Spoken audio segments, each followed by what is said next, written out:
No, it's Don't let me look crazy. no. You're not looking crazy at all. You look great. You look wonderful. Okay. Well, I am Nicole Rush, and I came to Beach House due to some medical issues, I guess is how I ended up in the situation that I'm in. Believe it or not, I have been a corporate America kind of professional forever. I actually work in, believe it or not, I have several degrees and have worked my entire life since high school.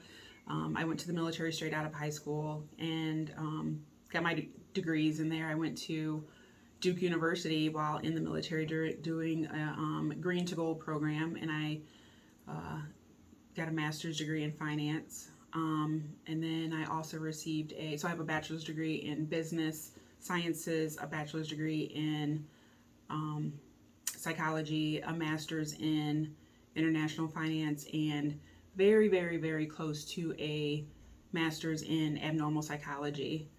I love school and learning, so if I could be a professional student, that is what I would be. So every time the military has offered me money to go to school, I have taken advantage of that.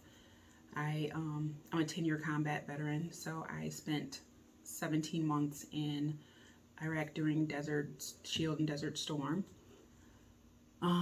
Most of my military career was spent overseas. I was a 98 Hotel, which was a multimodal systems operator, so I copied code, so I was military intelligence. I also ran an SSO, which is a special security office, so I was the person that did all of the clearances. So I held a very high security clearance while I was in the military.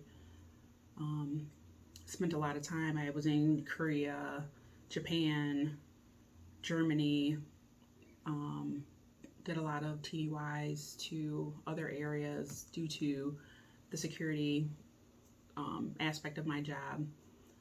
And then at the end, I worked at NSA for a long time. I contracted out. I worked for a group called CESLAC, so I contracted out to like PBGC, the CIA, DIA, offices like that. I spent a lot of time at NSA.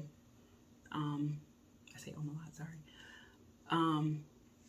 I got out after I enlisted for 4 years, re-enlisted, and then I intended to stay for another 4. I probably would have made a career, but I ended up getting out at a little more than 6 years due to, I'm an only child and my mother was terminally ill. So I got out on a medical, well, not a medical, a emergency discharge because my mother was terminally ill and she passed away shortly after I got out of the military.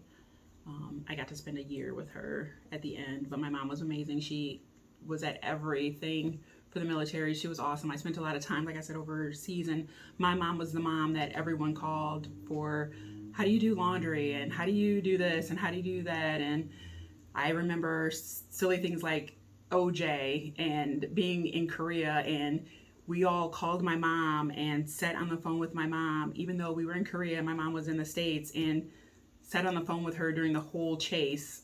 And my mom like never complained about any of those things. I can only imagine what her phone bill was, but she was always there. She constantly sent us food and care packages and things like that. So I have amazing memories of things like that, so she was very supportive.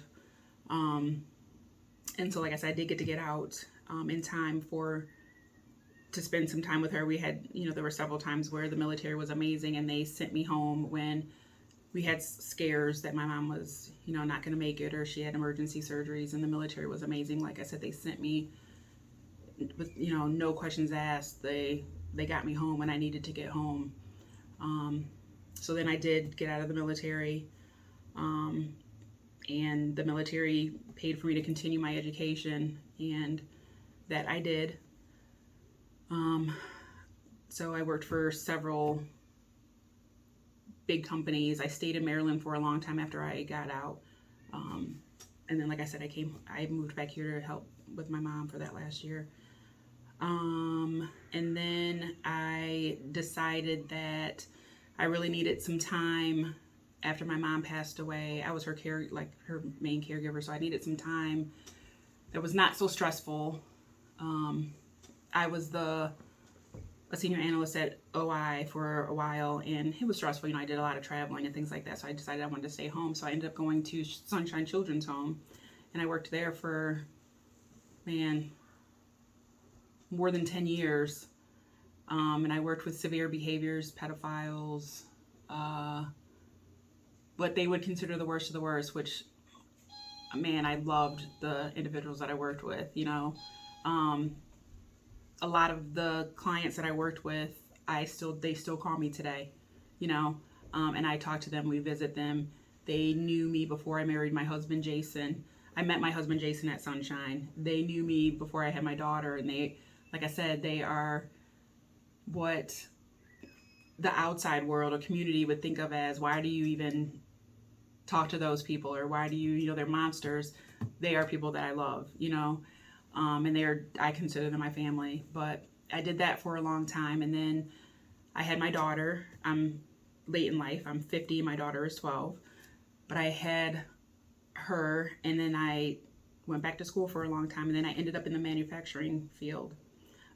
Something that I had never done. I had never walked into a factory before, and I went to work for a company, and I remember my first day there, and they said, "Who's worked in a factory before? Raise your hand." And I was the only person who didn't raise their hand, and they told me I would never make it. And I ended up learning how to do everything in that facility.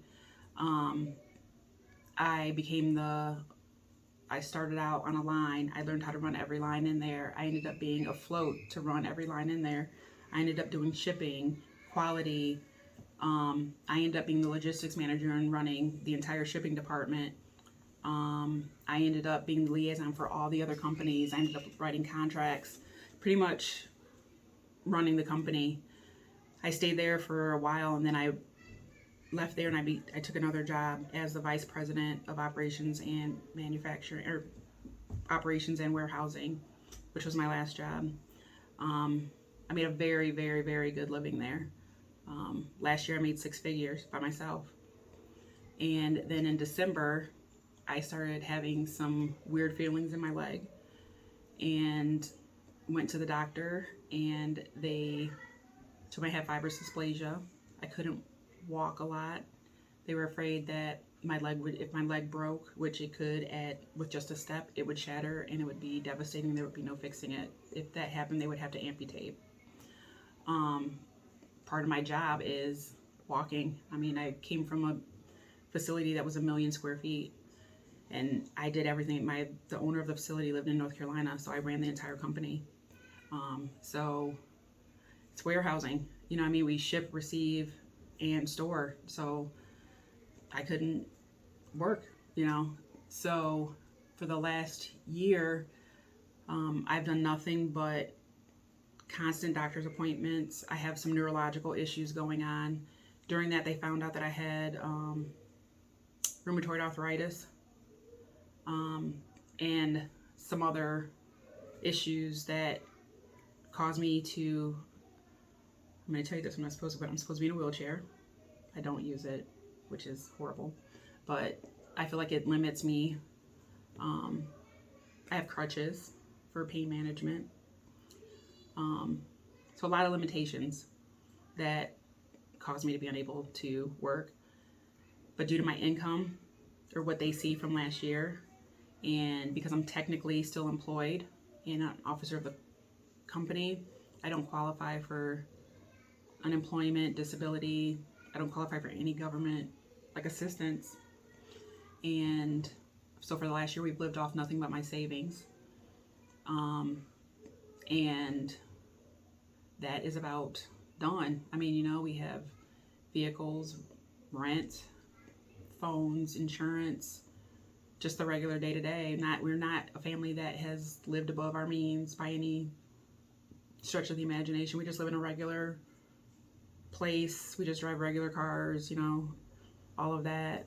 And, people say you're just 1 or 2 paychecks from being in this position. And that's very true. Luckily, we saved a lot of money, you know what I mean? But like I said, I've worked my whole life. My husband has worked his whole life, and you know, here we are. But thank God that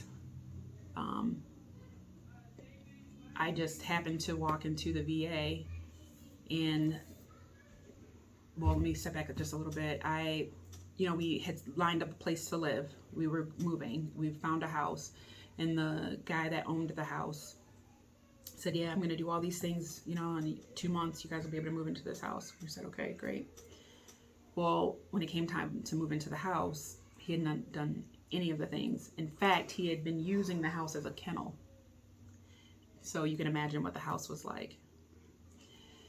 And when I went to my landlord and said, "Hey, this is the situation," he was amazing, but he was like, "I've already rented the place out. I can't go back," because it had been 2 months. And so I was like, okay. And so we just been in looking. There's the rental market is just, there's nothing out there. You know what I mean? And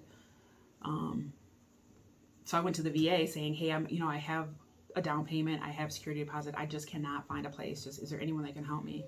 And I talked to them. They sent me to a social worker, and she just was like amazing. She was like, "Call this person." In fact, she didn't even say that. She was like, she called this person. They called that person, and we stayed in a hotel for a week that we paid for, and then the next thing I know, someone from the VA paid for a week for us to stay in a hotel, and then I got a call, and they had us come here, and here is amazing. I have to say, this place the beach house is amazing. The people here the staff is wonderful. Everyone that I have dealt with has been so non-judgmental and so non-assuming, you know what I mean? Because I think people automatically assume that when you're in a position like this, that it's just because you don't want to work, or you mismanaged something, or they just have some kind of preconceived notion, you know what I mean? And I'm like, it's not like that. I am well educated. I have had an amazing job. I've worked forever. I saved my money. We had a plan, and things just happened. You know what I mean? So it wasn't like we were lazy or whatever. And that's not the majority of people's story. We don't do drugs. We don't drink. None of those things. It's just situations. There's things happen. So, but the people that are here living here are amazing. The house is amazing. It's funny because I was telling them, I was like, this is like, I have never experienced a shelter before, and this is like a bed and breakfast that you don't pay for. But it's beautiful. The people are amazing. I've made amazing friends that I know I will remain friends with these people forever. You know what I mean? I have one child that's 12, but well, you saw the kids here are, they're great. You know what I mean? It's been of course I would never choose this situation, but for this situation, it really has been phenomenal. It's been like an adventure, you know what I mean? And it's something that